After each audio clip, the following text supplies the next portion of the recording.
Hello there guys, and welcome back to Reborn with Michael Watson. Forgive the background, I've been travelling, so there's suitcases in the back of the car. But I wanted to talk about this ancient yogic story that really literally describes the essence of how to create everything in your life and manifest.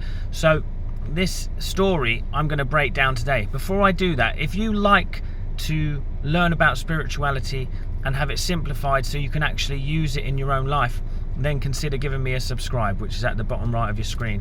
But I'm going to go into this video now, and I really want to talk about this because it was an amazing story, one you may have heard of, but one you may have not. But if you apply these lessons into your life and understand what it's trying to teach you, you can literally change your life today. So the story goes like this. There's a man walking in the woods. He starts to walk in the woods and he gets tired, so he finds a tree. He finds this tree and he decides, I'm going to go sit under that tree and I'm going to start to rest. So the man sits under the tree and he starts to rest. But then, like most men do, he starts to think in his mind. And when a thought comes up, he starts to go, I've been walking a long time, I'm hungry. He says, I wish I had some food. And he started to think of all the lovely foods that he's ever had in his life. And all these lovely foods just appeared in front of him. Now, the truth is, in this story, the man doesn't realise it, but he's under what is called a wishing tree. But as he's a hungry man and he needs food in his belly, he doesn't ask questions. He just starts to eat. So he starts to eat this food and he eats his fill and he's filled up. He feels amazing. He feels so hungry. He's a simple man. He doesn't ask too many questions. So he's sitting under that tree again and he's going, oh, that was amazing. I'm just so thirsty now. I wish I had something to drink. And he started to think of all the wonderful drinks that he loves. And you know what? All these wonderful drinks appeared. So he started to have a drink and he had his fill. He started to drink some alcohol. He got a bit tired, a bit sleepy. But he started to sit there as he got sleepy and he said, this is really strange. This is really strange. Everything that I'm wanting is just appearing. And there must be ghosts then. So then what happened? He's sitting under this tree, the wishing tree, so ghosts appear. Now the thing is about this is, before I go into the rest of the story here, forgive that beeping, give me 1 second. Before I go into the rest of the story here, what we're actually describing here is what the ancient yogis called the monkey mind. You see, they say, what are the attributes of a monkey? Well, it's sporadic and it imitates a lot. So it is the monkey mind.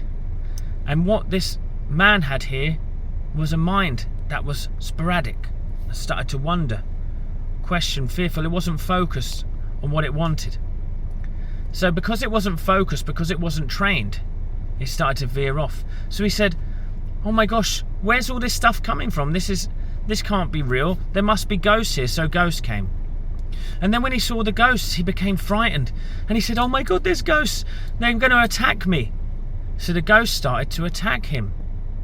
And then he said, oh my gosh, the ghosts, they're killing me. And then the ghosts killed him and he died. Now, I know the story isn't pleasant, but it is a story that is needed to be heard because it teaches us about the power of our mind.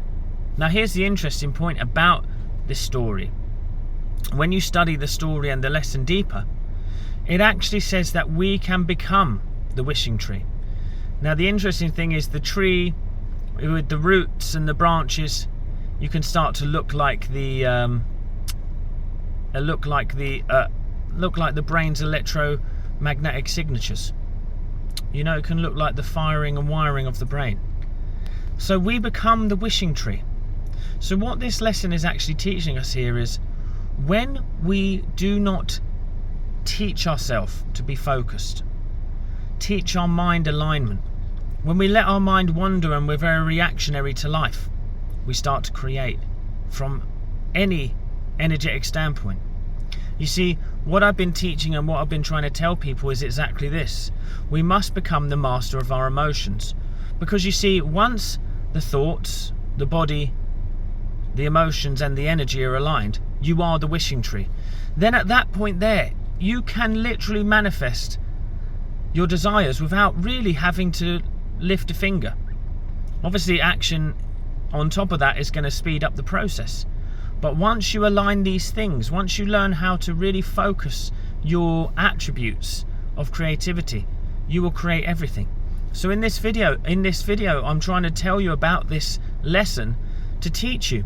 It shows you how the mind can start to wander and create these things. Now, a little thing that I want to add on, just so there's no fear here, it takes a lot longer for a negative, long-held emotion to create in your life than it does for a positive, wonderful, high vibrational emotion. So there is no concerns here. But what it does teach us is, why are we so reactionary in life? Why do we let our mind wander to that which we don't want? Now, I'm going to quote Sadhguru here as well, who you may have heard of.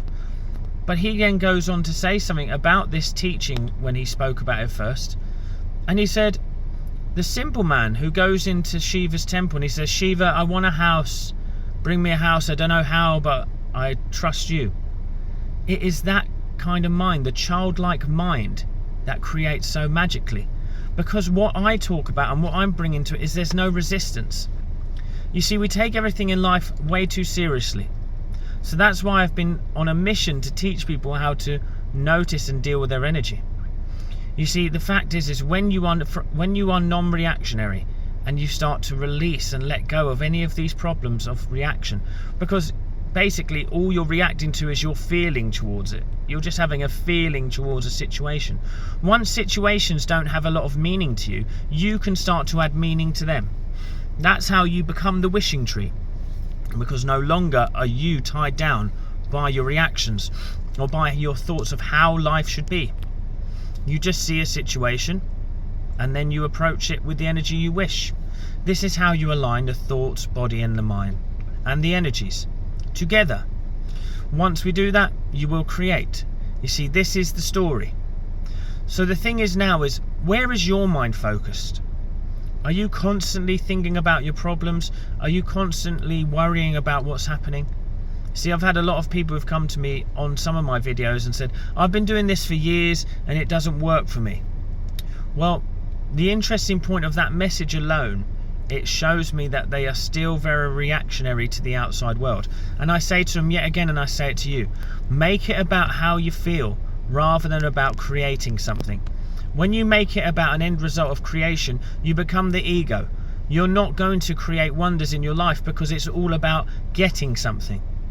Once you really have a spiritual awakening, you no longer want or need for the things that you felt like you wanted or needed for.